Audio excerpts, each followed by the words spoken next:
With Caleb Williams expected to be the number one pick for the Chicago Bears, on today's episode of Bears Now by Chat Sports, we're going to do a Caleb Williams scouting report. I'm going to take a deep dive into his strengths and weaknesses and some nuggets from Dane Brugler via The Beast, which dropped on The Athletic. I encourage you guys to go check that out. The Athletic subscription is worth it just for The Beast.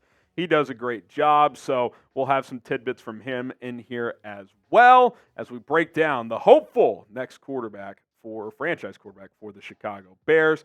Give me a follow on Instagram before we get into all of that. I would love to get to 7,000 followers by the NFL draft. I told you guys if we did, we would do an IG Live pre-draft special. Long way to go here. Still got about 700 and change to get to 7,000. At HGramNFL, give me a follow on Instagram. All right, let's talk about the next Bears quarterback, as Chicago is just about certainly going to draft Caleb Williams with the number one pick. He's a very polarizing prospect with huge expectations. Some have said he's the best prospect since Andrew Luck. And obviously for Bears fans all around, can he finally be the guy for Chicago? That's what we all want to know. He's got the talent. He's got the production. He's got the physical ability. I think he's got the right mentality. Now it's about doing it in the NFL. So let's get to his strengths. We'll get to his weaknesses later on as well. Number one, he has got supreme arm talent. Now, just so we're clear, arm talent means a variety of things. Like, arm strength is not the same thing as arm talent. Arm strength can be a component of arm talent. Now, when you look at Caleb's arm talent, he's got a super quick release. Like, this is, if you want to compare him to the last QB in Chicago, and this is not to put down Justin Fields, I know people are going to stop talking about Justin, but if you're just comparing, like, this is an area that he is clearly better in. He gets the ball out quicker. He could snap his wrist and the ball is out, where Justin had that windup, that hitch.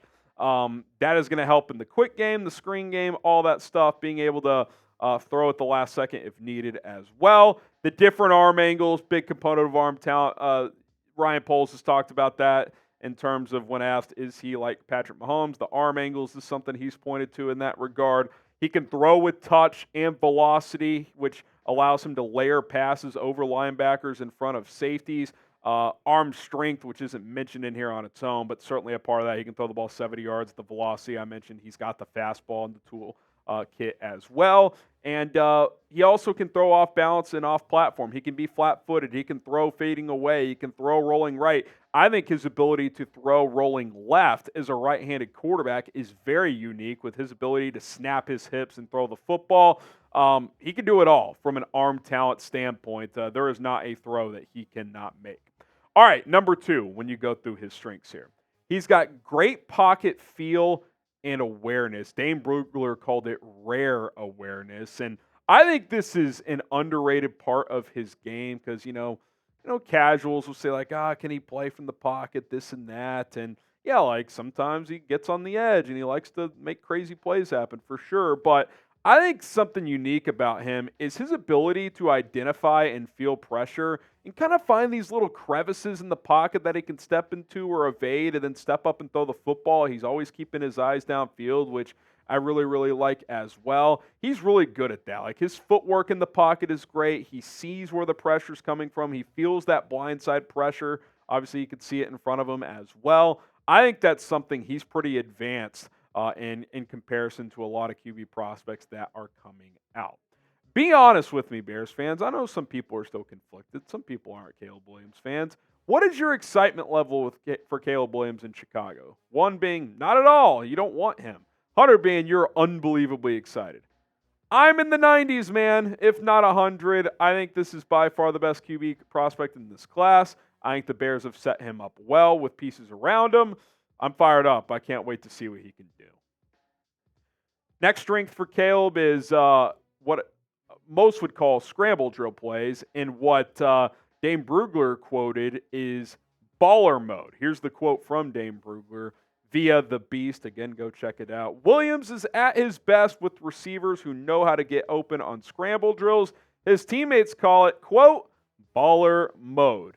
And it's a great way to call it because he is an incredible creator, improviser, keeping plays alive, keeping his eyes downfield, and delivering strikes. Like I said, there's not a throw he can't make. You see it all over his film with his ability. You think of plays dead, like, just throw it away, and he's evading sacks, and he's making things happen.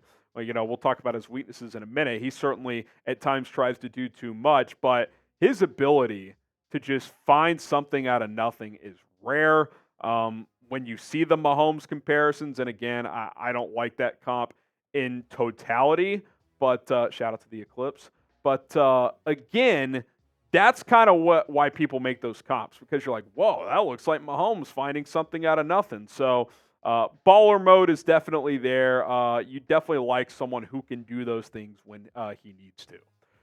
Okay, pre-snap and post-snap diagnosis. Certainly an area he can improve. I'm not saying, he's a perfect, surgeon before the snap, and, what did they call Peyton Manning? The sheriff, his ability to just identify pre- and post-snap and knowing what the defense is doing. But you see him do that quite a bit in college. He's changing the play at the line of scrimmage. He's making checks, all that stuff, which you like. And then after the ball is snapped, he's able to throw the ball with anticipation and read where the coverages are. Dane Brugler talking about that here, saying Caleb Williams, quote, reads pressure well pre-snap and knows how to locate his hot reads post-snap. And what a hot read is basically, if they're bringing pressure, where's the hot? Where's the quick outlet? He knows where those answers are. So that takes a lot of next-level thinking. You got to be able to do that. You can have success without a high level of that in the NFL, but you can't really be elite without it. And you see signs of him doing that. Can he do it more? Yeah, you're going to need to see him do it more. But I would say he's at least above average to good in that area, which for everything else he brings to the table as a prospect, he's definitely above the fold in that regard when you compare him to other prospects over the years. All right, a couple more strengths, then we'll get to some weaknesses. But first, if you want to strengthen your company, you got to hire the right people. And LinkedIn Jobs is going to help you do that. When you're hiring for your small business, you want to find those quality candidates, those professionals that are right for the role you are hiring for. LinkedIn Jobs has the tools for you to help you find those professionals faster and for free. LinkedIn isn't just another job board. They have a vast network of more than 1 billion professionals, which makes it the best place to hire. It gives you access to professionals you can't find anywhere else. LinkedIn does all of that while making the process easy and intuitive.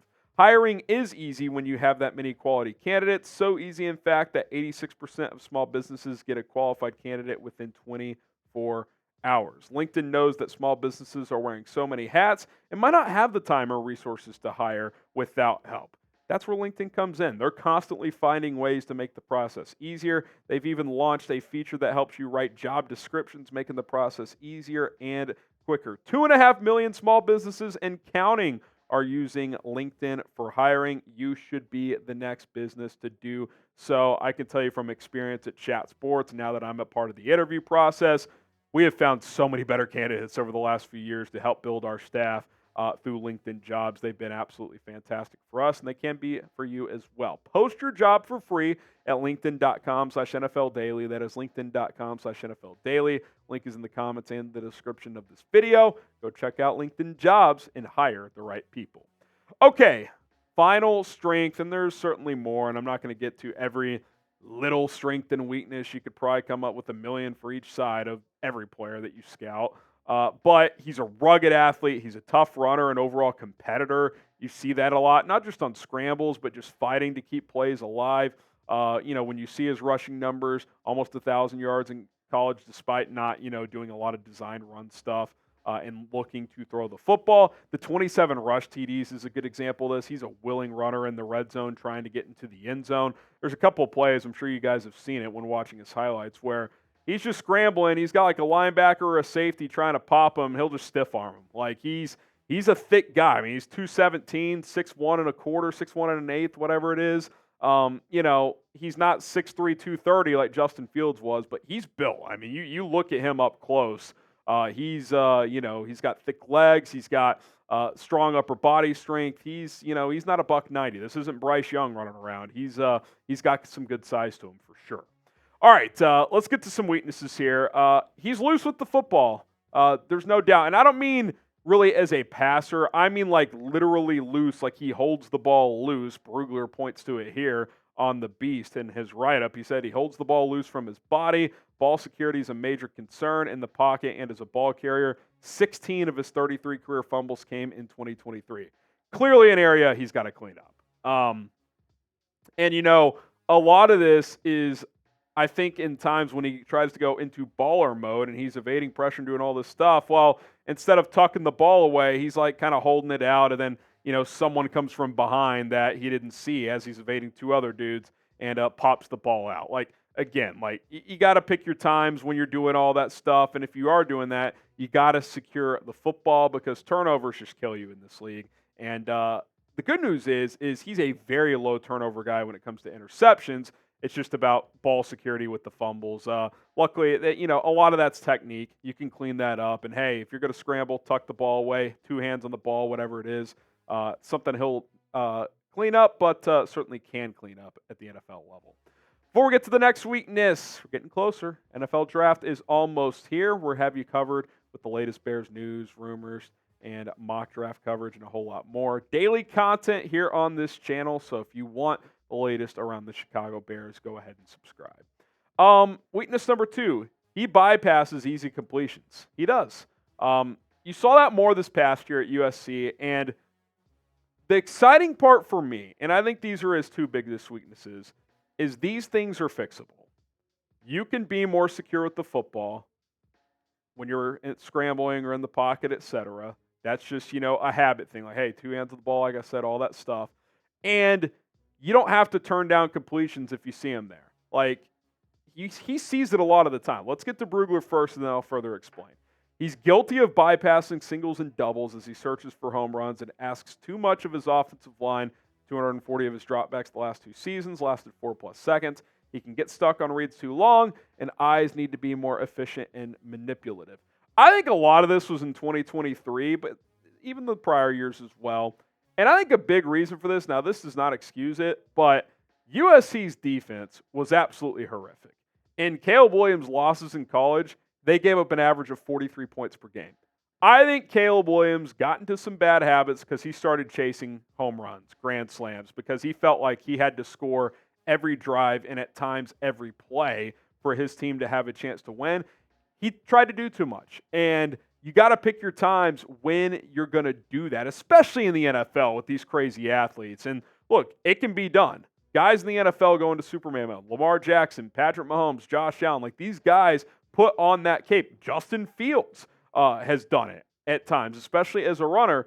But the great ones know when to do it, and the great ones understand that, hey, 1st and 10, I'm just going to take this 7-yard completion. Like, you don't have to do too much. Got to find that balance because you don't want him to eliminate that from his game. In fact, I think the prior Bears coaching staff coached that too much out of Justin at times. It's about finding that balance, understanding when to go for those plays and when to just, take the singles and doubles like Dane Brugler says. And then the last one is he occasionally leaves clean pockets. This one I'm not as concerned about because, A, it's not something that pops up a ton. Like, you compare it to Drake May, for example. This is Drake May's biggest weakness. He leaves clean pockets all the time. All the time. He likes to drift and do things outside the pocket. Caleb does it sometimes, and, a lot of it is, hey, like if I roll right here and I get that deep backside post, I can kind of generate power into the throw, whatever the case may be. Again, just pick your spots. I'm not against him doing those things at times, but you don't want to overdo it. And I actually don't think he really does, if I'm being completely honest. And if you watch their film, especially last year, their offensive line was such a mess that at times it was just necessary. Like, he knew like there was going to be pressure on the backside, so he would just kind of dart out early and get ahead of it. Overall, Dane Brugler says, Williams needs to be more consistent working on schedule from the pocket, but you live with the hiccups because the positives are special with his dynamic passing skills and instinctive ability to create. Though stylistically, he is like a really impressive karaoke-style version of Patrick Mahomes. He is truly unique as a playmaker. And I'll just add on to this. The bottom line is this. Caleb Williams has special ability.